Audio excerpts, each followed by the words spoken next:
云峰醒了，快问一问他有什么发现。可别这样看着我脸皮很薄，会脸红的。嘿嘿，少在这里胡说，还是说一下发现什么情况没有？你看看你们，个个垂头丧气的样子，一点信心都没有，还去干什么呢？我虽然嬉笑，但至少不会放弃。大家难道失去了信心？我们是为了人间安危，为了无数百姓的性命而来，为了和平，为了正义，为了我们修真六院的荣耀，我们一定要勇敢地走下去。大家打起精神来。现在说说吧，说完了咱马上前进。你说的没错，浩瀚乾坤，天地正气，只要我们心齐，一定会胜利。这一生遇上你，我凌云峰感到无比高兴。不管将来发生什么改变，在我心中永远都有你这位好朋友的位置。现在就说一下这次探测的结果。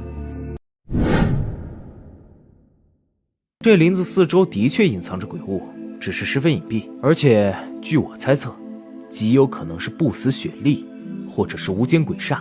现在该怎么决定呢？外面已经有了高手埋伏，我们一旦进入，里面再出现几个高手，到时候我们岂不是陷入腹背受敌？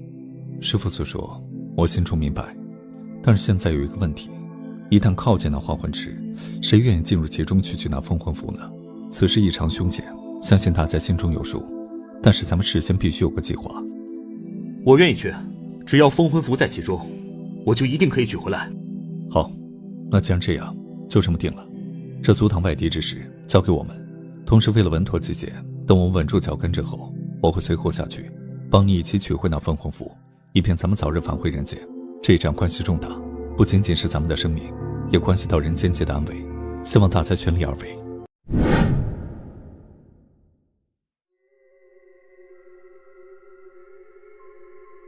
敌人的实力十分强大，但我们还是有一线希望的。你们10人靠近，记得要摆出拼命的架势，吸引阴尸鬼王的注意。我用五雷震天诀偷袭他。现在咱们准备。乾坤万物，阴阳天地，三界五行唯我号令。阴阳法剑，灭鬼斩仙，残烈破灭。不要过分阻挡，让他去攻击云峰，那样我才能发动突袭，一举消灭他们。可恶！竟然是失传千年的阴阳法诀，我岂能留你！阴尸鬼王，我们又见面了。现在就是一下我雷神诀厉害了。当日无魂鬼王就是在这雷神诀下魂飞魄散，看你今天又会怎样。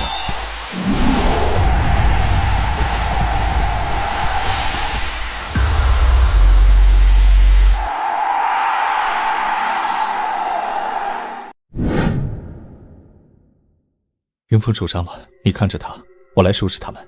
怎么样了？不要紧吧？你一人对方4只鬼仙，简直是不要命了。不过也真是厉害。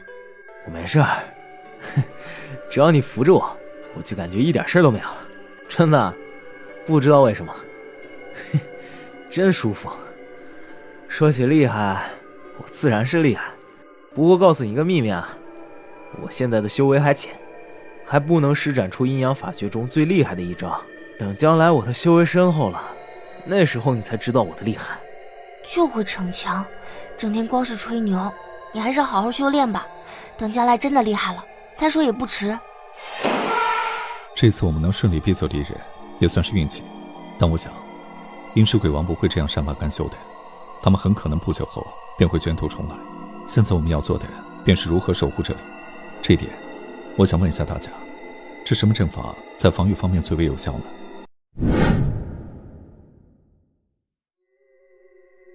我小时候随师傅斩妖捉鬼时，为了困住那些鬼怪，可学了不少阵法。当然，要是配合天剑院的剑阵，那效果就更好了。我们天剑院有一套9宫剑阵，十分适合防御。因为这阵法最大的特点就是9人真元连成一体，魂元一体，毫无间隙，可以应付强敌的进攻。目前我们这里有10人，施展着剑诀正好。那好，你马上布阵，有什么需要的，我们大家全力协助。布完阵之后，就随柳师叔一起演练剑阵，应付接下来的强敌。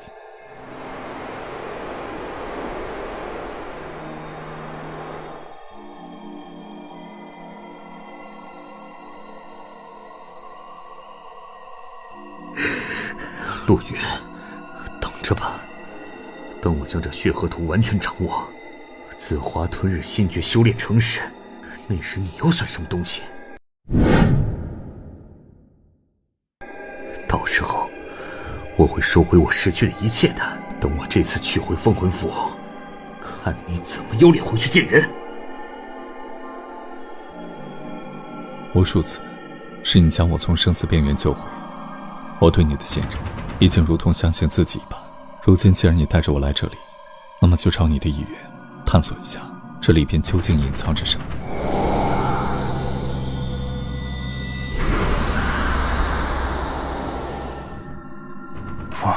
真是可怕！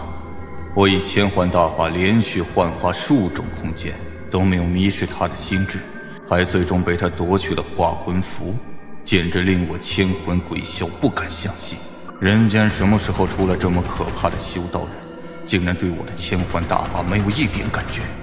为什么他能保持清醒，而不陷入幻境中呢？难道他就是那传说中的那人不成？怎么可能呢？不好，封魂符被那小子得去，化魂符又被这传说中那人收走，这里马上就会被毁灭。我得快走，迟了就来不及了。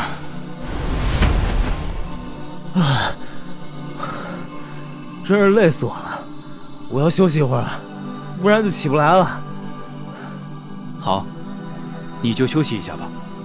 先前你带上布阵，现在又是一番演练，也该好好休息了。记得抓紧时间运功调息，好早点恢复功力。不知道他们怎么样了，会不会遇上危险呢？此地号称鬼域3大绝地之一，想来一定十分凶险。希望他能平安回来。放心吧，多少次了，他总能逢凶化吉，相信这次也不会有事的。是啊，多少次了。不管遇上怎样的凶险，他都能巧妙化解。这世间好像还没有什么可以困住他的。等这一次取回封魂符，回到人间，或许就不会再遇上危险了。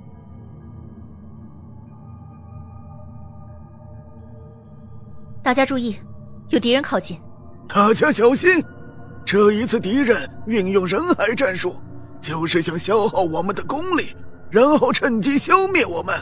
如今陆云与剑无尘都还没有出来，我们除了死守外，根本无法逃避。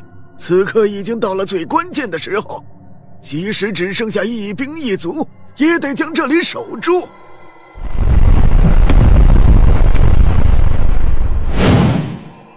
可恨的人类呀！现在看你们还怎么活着逃脱！这次我非要叫你们碎尸万段，魂飞魄散，永世不得超生。现在，你们就准备接受死亡吧！进攻！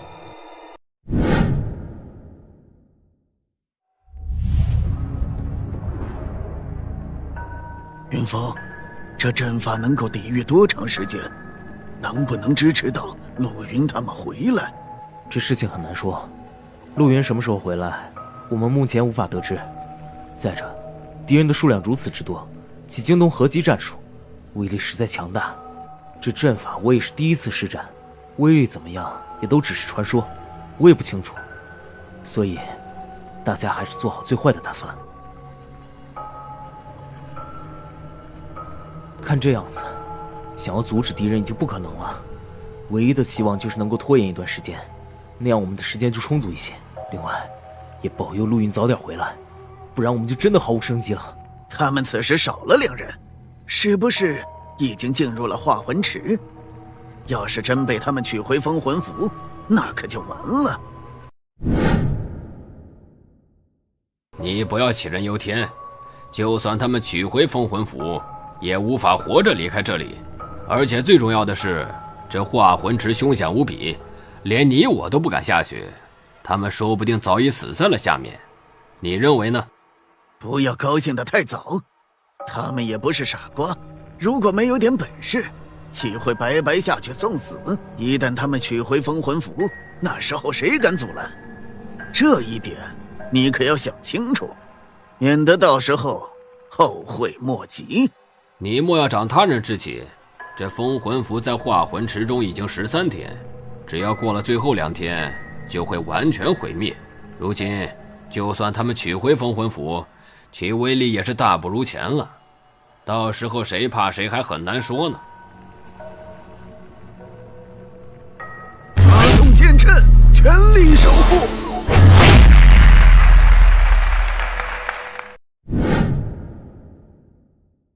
可恶！马上给我把他们全部撕碎！我要你们在最短时间内毁灭他们！怎么了，云峰？是不是真元不济？这时候你一定要坚持住，相信陆云就快回来了，那时候我们就可以突围了。坚持住，云峰，你一定行的，我们相信你。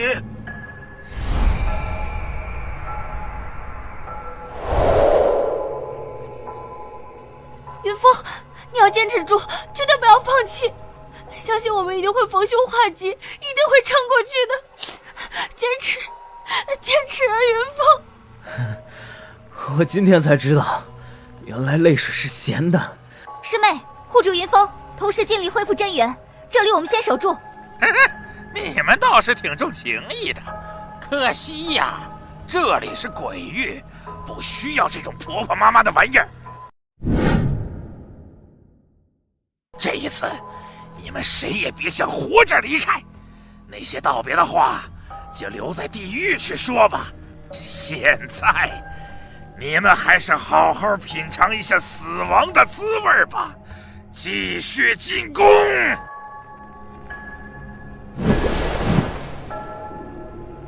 乌尘，你回来就好，封魂符可取回。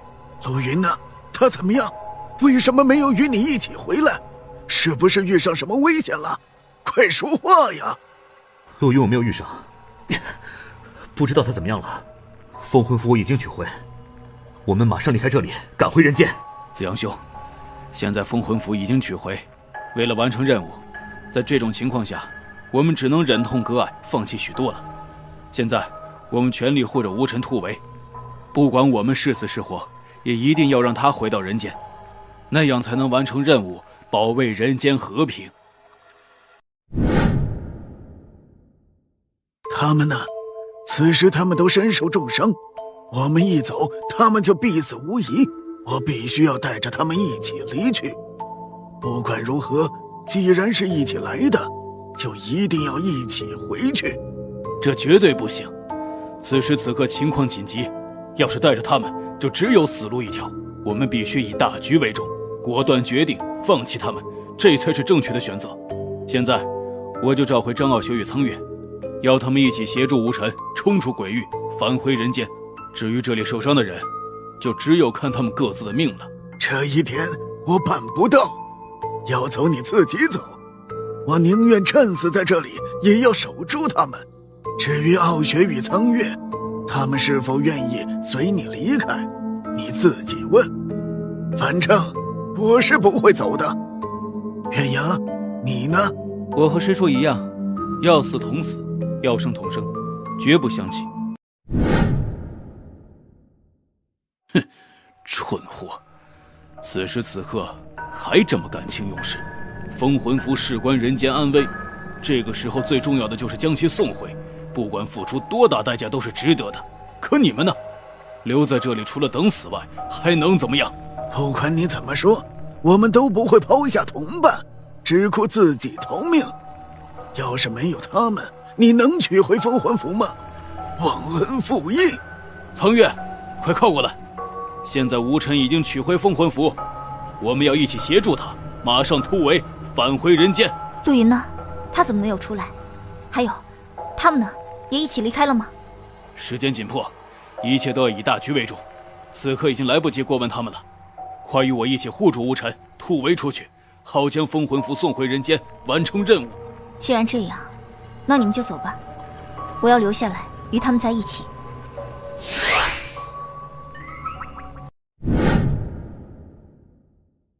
现在这种情况，留下来只有死路一条。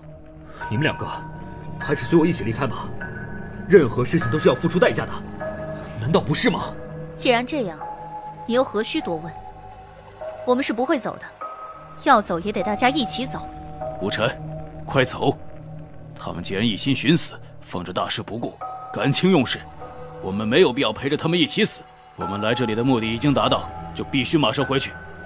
现在，你取出封魂符，那东西有着封印一切鬼物的作用，看谁敢阻挡。走吧。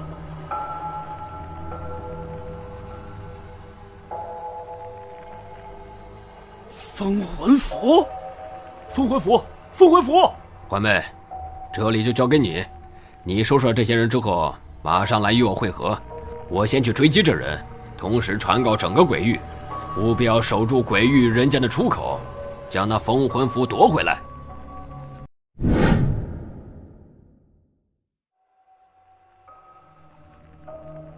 暴雪师姐，松手吧，带着我除了一起死，没有第二条路。要是松开我，你有神剑在手，还有一线生机，而且我相信陆源就快回来了。你只要能坚持到他回来，就还有生还的余地。可是带着我，你是坚持不到最后的。松手吧，相信你也会等到陆源的。你难道不想再见他一面吗？不要说话，我们都会没事的。相信陆源一定会回来救我们的。现在你只要记得，少开口，尽力保住元气，剩下的交给我吧。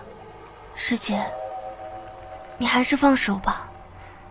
带着我，我们都只有死。我死了不要紧，但你一定不能死，你还要回去，不然师父会很伤心的。还有，陆云说不定马上就会出来，你一定要等到他。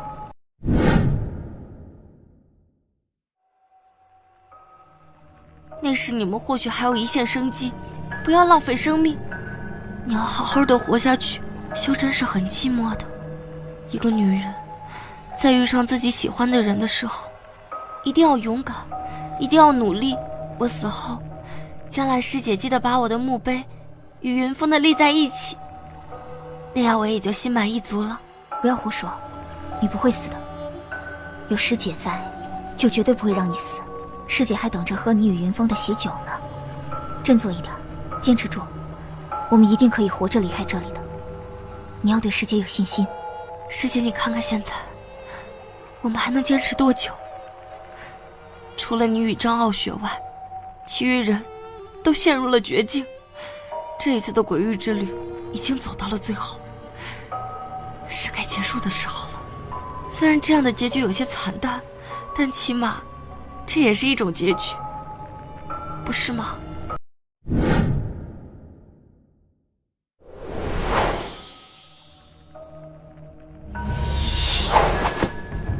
我们又见面了，这次也该做个了断了。当日你伤了傲雪与苍羽，那时我就在心里发誓，只要日后有机会，我一定要杀了你。环美，受死！我好恨啊！自从得知你会我鬼域至高法诀后，我就一直在提防着你，时刻避开你。此前我有一点不明白，为什么你活生生的在我眼前，我却感觉不到你一丝的气息呢？这是绝不可能的事情，哪怕你修为再高，也是有迹可循的。为什么你却做到了？想不到今天还是死在了你的手中，我好不甘呐！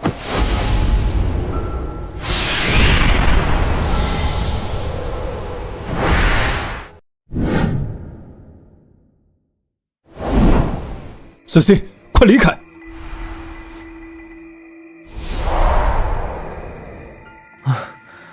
是天河群星图发动了，好美丽，真是太壮观了。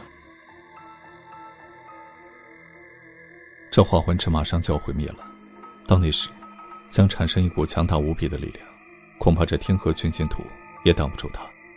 为了安全起见，我们马上离开这里吧。封魂处，化魂舞，一场奔波，急需逆途。鬼域行，生死路，沧桑血泪，尽染尘土。蓦然回首，凝望来路，寄予青山处。现在我们怎么办？剑无尘已经取走封魂符，一旦他返回人间，就将封印鬼域与人间的通道。以我们现在这情况，恐怕也没有时间赶回去了。这里恢复元气要比人间慢上1倍，加上我们的伤势都10分之重，特别是云峰，他恐怕没有1个月时间是无法恢复的。咱们9人中有6人重伤，想立刻赶回人界，恐怕无法突破鬼域高手的拦截。而且我们一旦放弃这最后的机会，剑无尘他们一回去，只要说我们都死了，到时候掌教师伯为了人间安危，也只得强行以封魂符封印出口，那时我们想要再回到人界就没有可能了。现在的我全身真元耗尽，经脉萎缩，已经到了油尽灯枯的地步。其实大家心里都清楚，你要是带着我们，那是绝对无法通过众多鬼物的拦截回到人间的。可是你与张傲雪还有苍月一起，以你们3人的实力，我相信一定是可以回去的。与其全部死在这里，还不如能走几个算几个。你现在就带着他们一起离开，不要再管我们了。这一次的鬼域之旅，我们不能全部都死在这里，那样的话代价未免太大了。不管怎么说，我是不会抛下你们离去的，相信傲雪与苍月也不会。既然一起来，我们就要一起走，无论生死，我们都在一起。现在我想办法先帮你恢复元气，然后咱们马上前往出口，看看能不能趁机冲出拦截。你们听我的，坐下，围成一团。在我为他们恢复真元的期间，你与苍月留心四周，为我护法。大家放松下来，什么也不用想，只需要记得无欲无我，无心无念。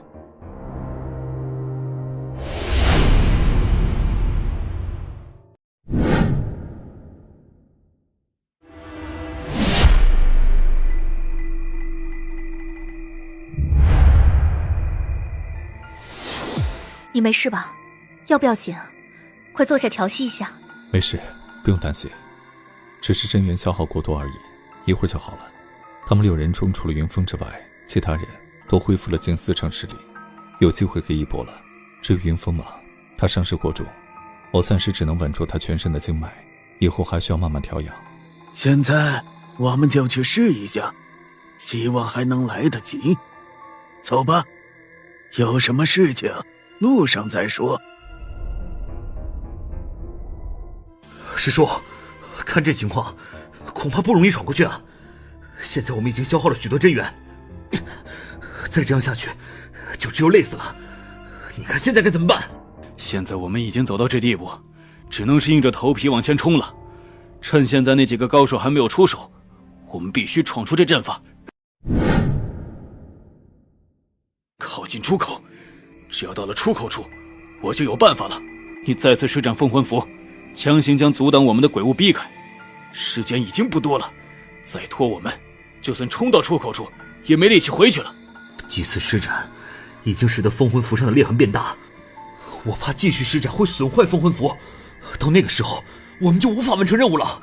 现在这个时候也顾不了这么多，如果没命回去，一切都是枉然。先应付眼前的危机再说。快发动，我们趁机闯过去。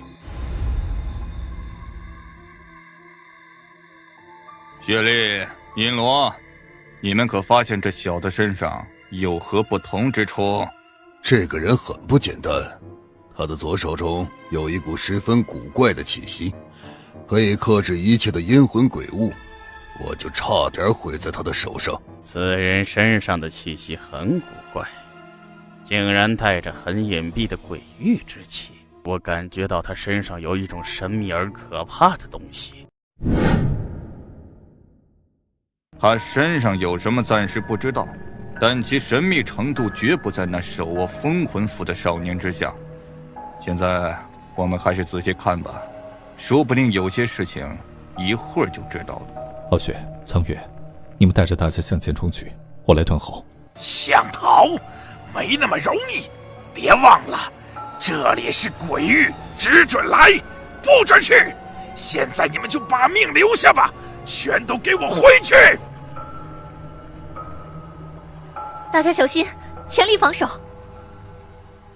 你们小心，按照原计划行动，这鬼王交给我来对付。吴晨，我要发动玄玉壶，将这些鬼物收入其中，同时趁这些鬼域高手惊慌闪躲时，我们就冲进出口处，马上赶回。那他们呢？我是说张傲雪与苍月。情况紧急，必须以大事为重，将儿女私情抛到一边。吴晨，你记住，成大事者必须英明果断，该放弃时一切都要放弃，不能为感情所困，全力向冲口出去，并注意保护我，我好发动玄玉壶。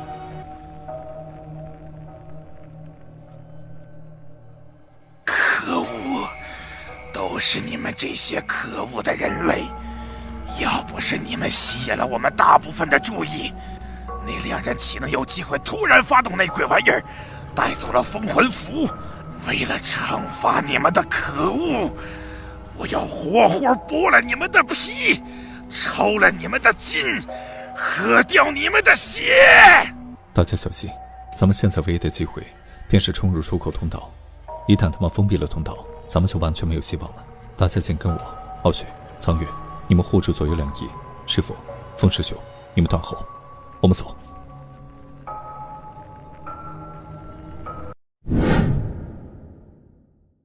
是我们上的时候了。师弟，准备好了吗？早就准备好了，在来这里的路上，我就已经在准备了。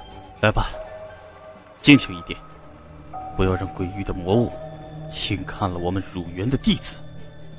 浩然正气，仁者无敌。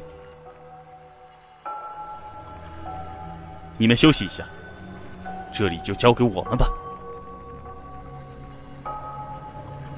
就是这些可恨的人类，是他们将我们封印在这阴暗的天空里，是他们抢走了我们千辛万苦得来的封魂符。现在我们就毁灭他们的魂魄，炼化他们的元神，让他们受到最残酷的惩罚。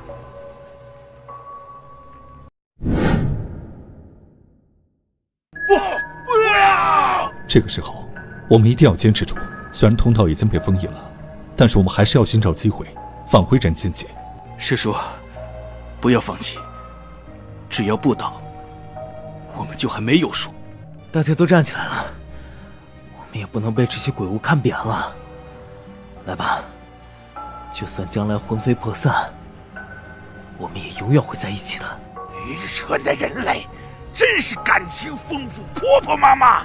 可惜了，这里是鬼域，是一个没有感情的世界。现在，你们就开始接受惩罚吧，可恨的人类！这可恶的人类又发动那道雷神诀了，我们一定要在他完成之前消灭他。你们快走，我来等候。三兄，此时此刻，我想大家最好先抛开以往的成见，联合起来，等将这些可恶的人类消灭掉，那时再解决彼此之间的事儿，如何？既然你们答应了，那么我们就一起收拾掉这些可恶的人类吧。这些人类之中，除了那个会雷神诀的男子之外，就属那两个女子修为最强，但那几个受伤者却是他们的致命弱点。一起狂攻那些受伤之人，那样就可以影响那一男两女，从而为我们的进攻制造机会。既然无法逃避，就让我们放手一搏，即使死了也绝不能便宜了这些鬼物。有陆云在，有我与傲雪在，我们就绝不放弃，一定要与天一拼。只要大家齐心协力，就一定可以渡过难关的。不要管我，现在这个时候，有些东西必须放弃。为了大家的安全，为了更多人能活着离开这里，我们必须面对残酷的选择。别灰心，这一次的鬼域之旅，多少艰难险阻我们都挺过来了，相信这一次我们一样可以挺过去。生要同生，死要同死，这一生不管怎样我都不会放手的。快去救他们，不要管我，快啊！云峰，这时候我连能坚持多久都不知道，又怎么能冲得过去救他们呢？而且你忘了我说过，不论生死，这一生我都不会放手，即使死，我们也在一块儿。师兄保重，不要为了我的离去而痛哭。此时此刻，没有牺牲就没有希望。此前我唯一的希望，就是你能平安地返回人间，帮我照顾我年老的父母。告别了师兄，若有来世，我还愿意做你的师弟。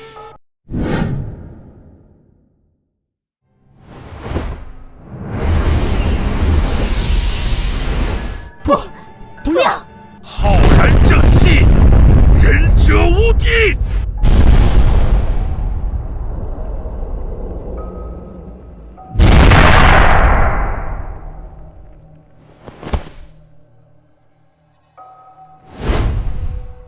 可恶的小子，现在你们已经到绝境了。那5个人是死定了，而你们3人也绝对无法活着离开这里。交战这么久，你们的功力也消耗的差不多了。此时我只要下令进攻，就是累也能活活的累死你们。一切都结束了，你们还是接受注定的惩罚，品尝一下鬼域最残酷的魂魄分离之苦吧。陆云，到了这一步，与其所有人都死在这里，还不如能走几个算几个。我们5个人算是走不了了，唯一的希望就是你带着2位师姐离开。我知道，只要没有负担，你绝对有办法。师姐，听云峰的话，与陆云一起离开吧。这一次我们虽然死了，但我们的祝福会永远陪伴着你们，保佑你们平安回到人间。在人间，师父还在等着我们呢。我死了固然师父会伤心，可要是我们都死了，凤凰书院还有希望吗？那时候师父他又会是何等的伤心。快走吧师姐，不需要犹豫了，再迟就没有机会了。陆云，你是一元最杰出的弟子，你一定要活着回去，那样才不负你6院第1的威名。一元的兴盛因你而生，也将由你而起。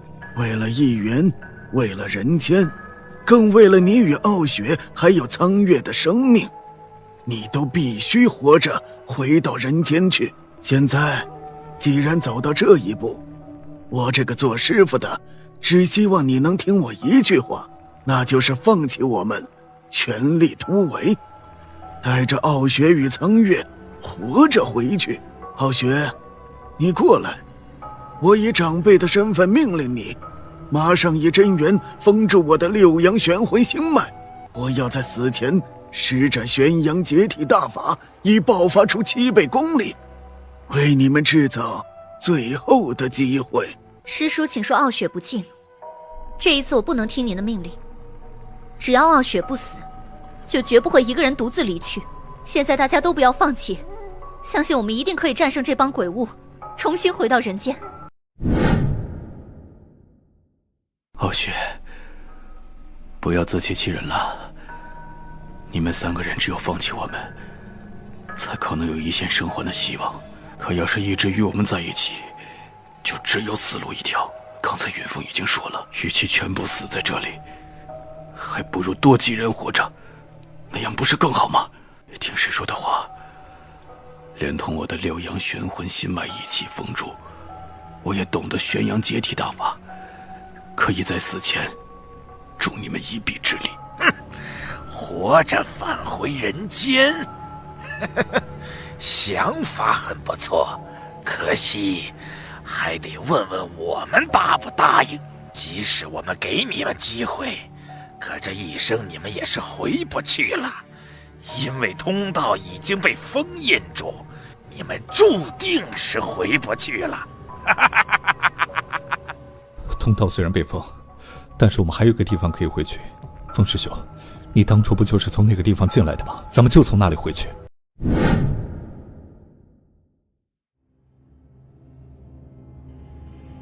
可是那里已经被人封印，我尝试了几十年都没有办法破开，恐怕是回不去了。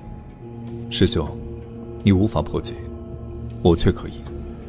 我们现在就回那里，然后返回人间界。哼，小子，我看你是在做梦吧？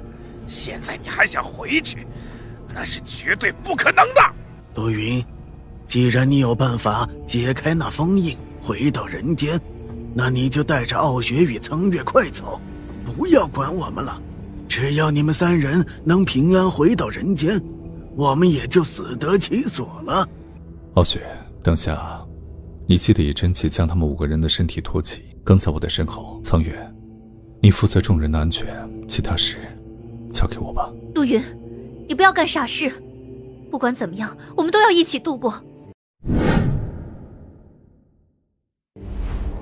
避我者生，挡我者死。大家小心，这小子古怪，我们一定要在他发动攻击之前毁灭他，一起上！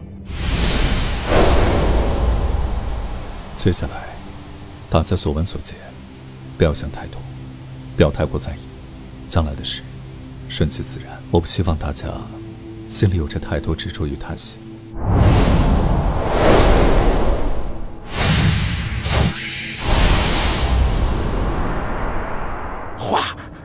化魂大法，不可能！可恶的小子，你怎么可能会我鬼域的无上法诀？你从何学来的？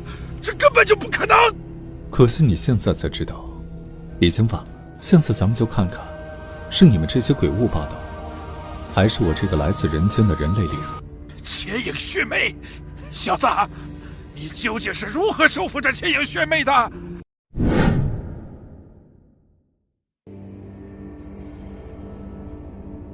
你们已经没有必要知道了，现在一切都晚了。鬼王战甲，这怎么可能？我不信，我不信！小子，你记住，这一生我都会记住你，总有一天，你会为今天的一切付出代价。走吧，一切都结束了，我们也该回去了。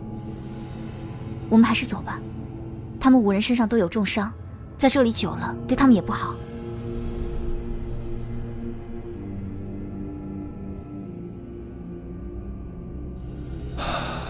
好了，等我解开封印，大家就可以回到人间界了。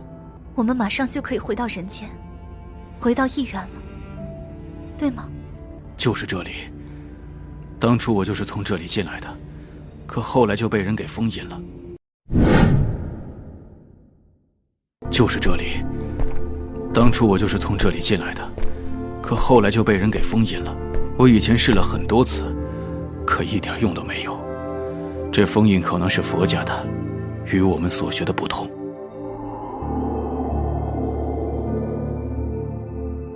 陆云，小心点儿，这封印很古怪，好像隐藏着一股至阳至刚的气息，封印上带有明显的镇字诀，这是佛门十分霸道的绝学，绝非一般。以往，你不是一直问我，究竟隐藏了多少秘密吗？现在你看清楚了，这道封印并非是菩提学院门下的封印，而是出自另外一个地方。现在，我为你们解开这道封印。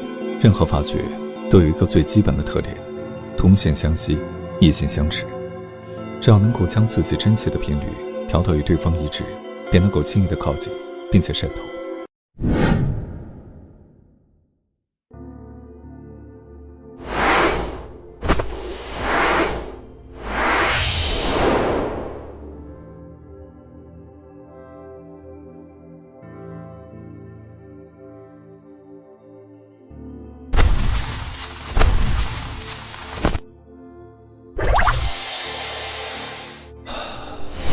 鬼域之旅结束了，一切的回忆将它遗忘在这个地方吧。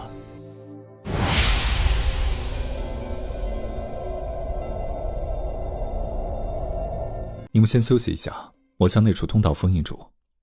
陆云说完，身形一刹，便消失在了山沟。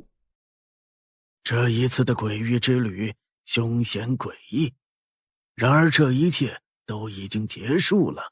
虽然我们付出了惨重的代价，但不管怎么说，我们中的大部分人还是活着回来了。这一次的过程，我不想说太多，我只希望大家都将这最后的一段记忆遗忘在那鬼域之中。陆云的秘密，我们谁也不清楚，任何轻易的下结论都无法做到公平公正。不管陆云身上隐藏着怎样的秘密，但我这个做师傅的都相信，他绝对不会是个恶魔。师叔所言，苍月会永记心头。至于陆云的人品，不管别人怎么说，苍月心里永远都明白他是正直善良的。这一生，我永远都信任他。紫阳师叔放心，对于陆云的事情，必听承诺。从今往后，绝不再提起此事。所有的一切，在我而言，都已风吹云过，了然无痕。你们注意一下四周动静，我来为他们疗伤。当控制5人的伤势之后，你们带着他们回医院去吧。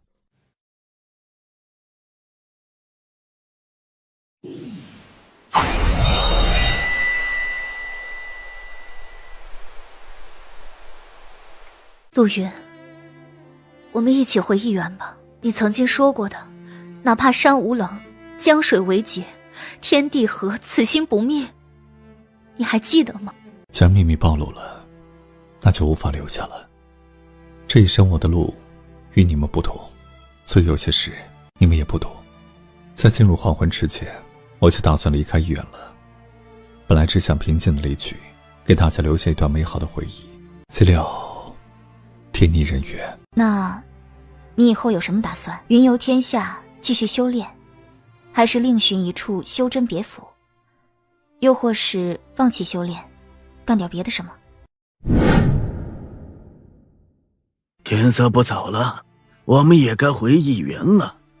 过去的事就让它过去吧，没有人会在意的。要是剑无尘回去说我们都死在了鬼域，恐怕有无数的人在为我们担心。师叔说的不错，我们还是早点回去，不然岂不是让那剑无尘一个人得意忘形了？这可恶的家伙，在我们全力协助下才取到封魂符，可随之一个人就溜了。这样的人我都羞与为伍。现在我们不在，还不知道他会说些什么坏话。哼，不行，我们得马上回去，好揭穿他的伪善面目。难道你不想回去？不想和我们在一起，和傲雪师姐在一起？还是你的心里在担心什么？怕出现什么不愿意见到的场景？还记得我们一起来医院的情景吗？这里所有的人都希望你能回去，大家的心里都是一样的，谁也不会在意你隐藏着什么秘密。因为不管你隐藏着什么，在我们的心里你都是陆云，是那个医院最杰出的弟子。其实我回不回去，结果都是一样的。我虽然在医院只有短短2年，但说实话，在心中留下了无数的回忆与幻想。特别是你，云峰，谢谢。而且这次离开，我早就决定了，天下之大，何处无我容身之地呢？纵横天地，心随我意，这是我一生的追求，也是我一生的路。所以啊，大家不用为我离开而伤心。不管怎么说，我们永远都是朋友，都是兄弟，我会一直记着你们。陆云，不管你现在的心意如何，在掌教师兄没有宣布让你离开之前，你始终是一员的门下。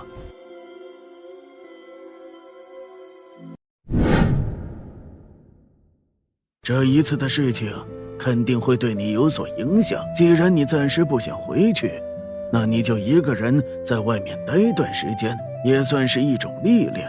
等到有事时，我会派人来找你，或许那时你的心情会好些。现在我们大家就先回去，你看要不要傲雪或者云峰陪你一起在人间游历一番？既然陆云已经答应，我们就先回去。这段时间，陆云就一人好好的放松一下，缓解一下紧张的心情。等玩够了，或者一员有事时，记得回来就是了。师叔所言极是，最好啊，再让傲雪师姐陪陆云一起散散心，那样就更好了。当你累了、倦了，就回来吧，我会一直等你的。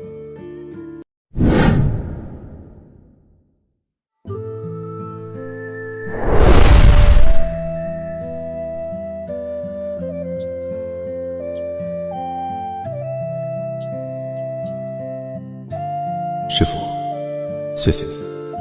我虽然给杨元带来了荣耀，但将来也会为你带来数之不尽的麻烦，希望你原谅。为什么？为什么你要拒绝我的好意，拒绝傲雪师姐陪你呢？将来你会明白的。回去以后记得好好修炼，你现在修为还浅。另外记住，别去惹那剑无尘。他在进入鬼域后身上出现了异变，将来遇到一定要十分小心。好了，兄弟，等你和徐杰好事成双时，记得来请我喝喜酒。走吧。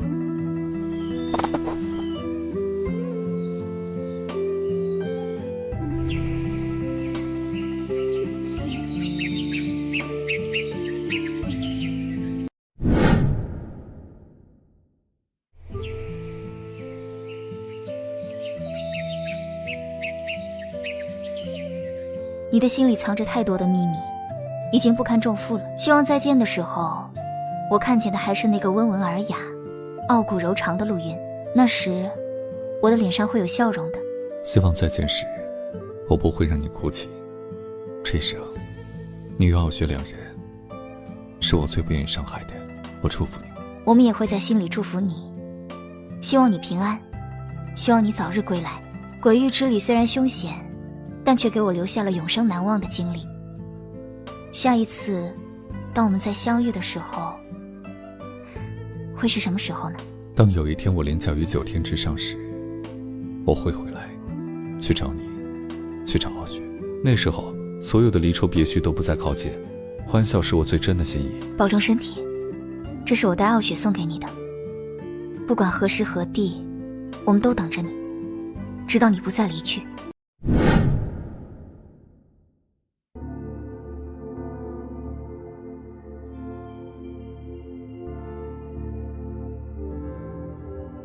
既然来了，不嫌弃的话，过来坐坐。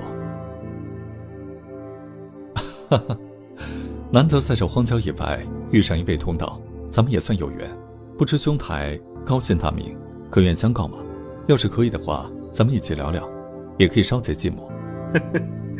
既然是无意遇上，又何必询问姓名？彼此互不认识，无事而聊，又能聊些什么呢？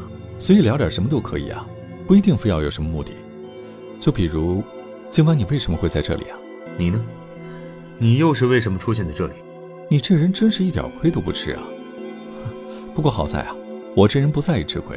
我来这里呢，不过是无意路过，暂时也没什么急事，加上很久没有沾过肉味了。本来是不想出现的，可最后是……看来我的烧烤技术倒真不错，竟然可以引来远客。请教一个问题啊，不知近来人间可有什么重大事情吗？眼下我正准备四处走走。以你的修为，人间除了几个特殊的地方之外，恐怕还没有什么地方不能去的。至于人间有什么大事，在我而言是没有的。不过在你，或者在其他人心中，的确是有一些事情值得注意。不知兄台可知道一些什么吗？反正无事，不妨说一说，我也好多少知道一点人间的动静嘛。就我这一路上所闻，人间大事不外2件。第一，就是封印鬼域的封魂符已由天剑院的剑尘心取回，同时藏尸江底魔物涌动，人间各地已经出现数十起魔物伤人事件。第二，修真6院据说要联盟，具体的时间细节还不确定，但消息却已经传遍整个修真界了。六院真的要联盟？这么多年来，六院虽然同属正道，但彼此之间勾心斗角、明争暗斗，门户之见十分严重。要他们联盟，这个可能性只怕不大。再说，就算联盟了，谁来做盟主啊？其他人是否心服，也未尝可知。看不出啊，你对六院还有几分了解。你这一身修为十分古怪，难道你也是六院门下弟子？啊，也算，也不算吧。今后不再重要了。关于六院结盟之事，我也只是听说。如今既然传得沸沸扬扬的，想来也是有一定由头的。至于你们所谓的门户之见勾心斗角，都不是主要问题，重要的是由谁出面号召组织。你这话我听不明白，什么人出面能够让其他五院心甘情愿联盟？六院掌教我都见过，即便是天剑院的掌教李长河出面，恐怕其他五院也不会听令吧。你的想法真是天真至极。时间也不早了，缘来缘聚，缘散缘离，希望还会再见到你。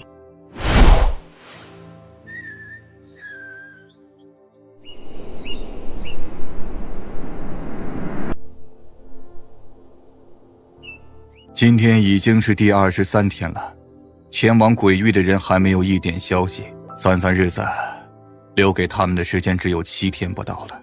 再看这些鬼物的进攻势头，我们用尽全力所布下的阵法，恐怕最多也只能支持7天。一旦9道封印被击破，就只有尽人事，听天命了。或许他们此刻正在回城之中，遇上大批鬼物阻挠也不一定呢。话虽如此，但鬼域凶险莫测，他们若能顺利完成任务回来固然是好，可万一失败了怎么办？这毕竟是关系着人间的安危大事，不得不慎重。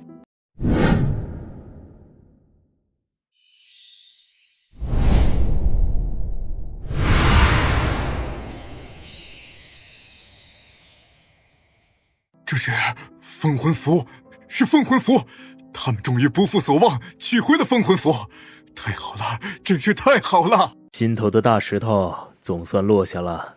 这1个月来，大家的心都一直绷得紧紧的，现在好了，可以放松一下了。出来了，快看，出来了！哎，怎么只有2道身影？其他人呢？怎么没有看见？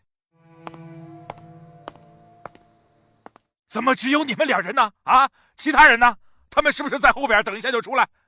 哎呀，回话啊！其他人呢？他们在什么地方？为什么没有与你们一起回来？柳道友，你还是告诉大家陆云与其他人的下落吧。究竟他们现在何处，情况怎样？首先，我要向大家说声对不起，因为我的无能，使得这一次任务虽然完成了，可代价却超乎了想象。你这是什么意思啊？你不会告诉我们，其他人都被困在鬼域回不来了吧？快说快说，他们现在到底在何处？我只要知道他们现在的情况，其他的我都不想听。哎，师弟不要心急，还是听柳道友细说一下这次的情况吧。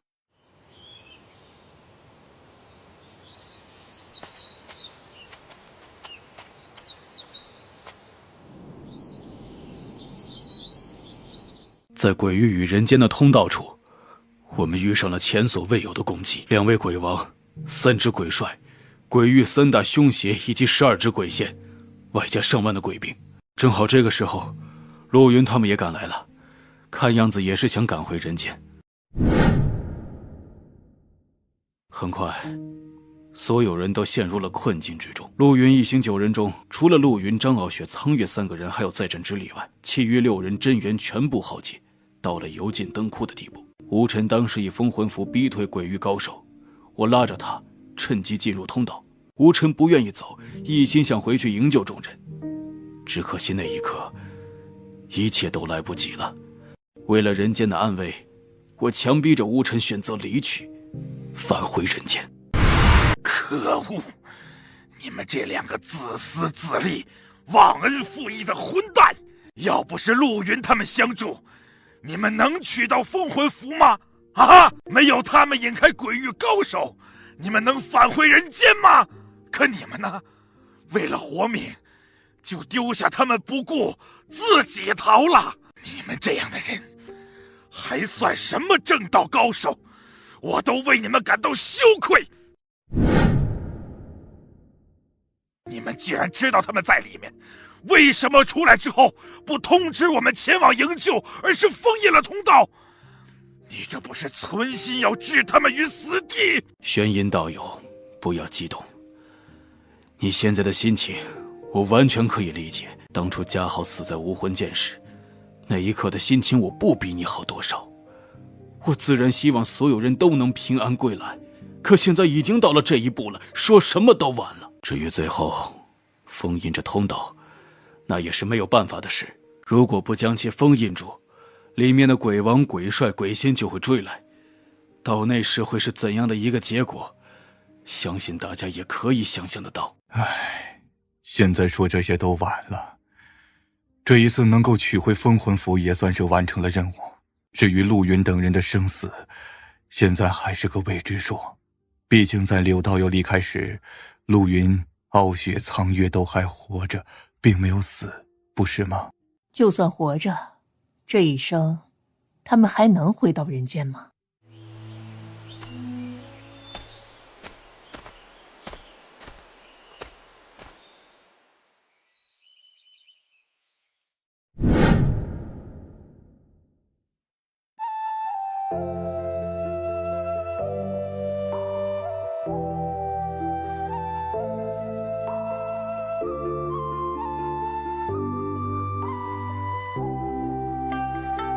傲雪，是傲雪回来了，傲雪回来了，苍月也回来了，我能感觉到他的气息，真是太好了，他们都没有死。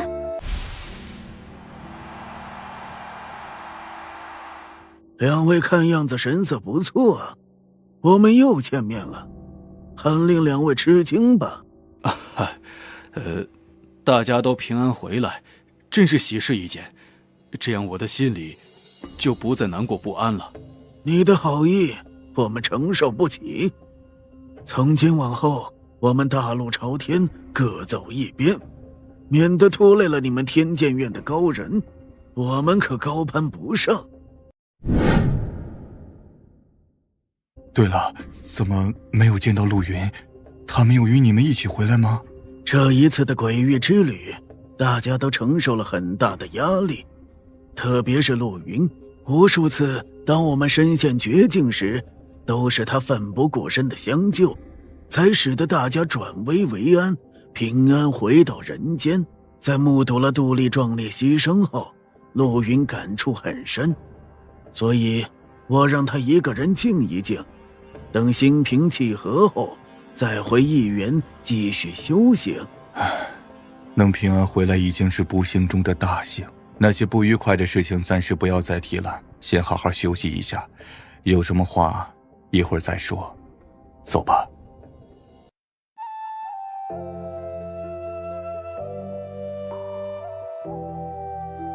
好了，这件事情都到此为止了。这一次我们一共损失了2位弟子，一个是天剑院的冷家豪，二是如园的杜丽。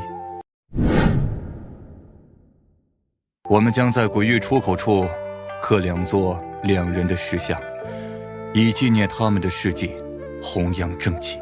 封魂符已经取回，鬼域之门也封闭了，我们也算是完成了任务，那就先告辞了。将来有什么事需要协助，玄玉掌教再通知我们就是。想不到这柳星魂竟然是这样的人，为了达到目的，丝毫不顾同道之义，争名夺利之心未免也太重了，真是可惜。今后有事最好不要再与他一起合作，不然恐怕会被他所摆布。这一次已经吸取了教训，下一次还有谁再敢与他联手？说到此次，其实如园是损失最惨重的一方。天剑院虽然也死了一个人，但他们却取回了封魂符。这就使得他们在其他人面前可以耀武扬威，洋洋得意。玉掌教所言极是，不管这一次他们的手段是否光明，至少封魂符是剑无尘取回的，这也是谁也无法否认的事实。大家怎么了？个个脸色沉重。这鬼域出口不是已经封印住了吗？唉，你没有发现这里少了什么人吗？另外，你不在如远，来此所为何事？怎么不见天剑院的人与陆云、杜丽呢？他们难道不在吗？唉，天剑院的人刚刚离开，陆云有事没回来，可杜丽却永远回不来了。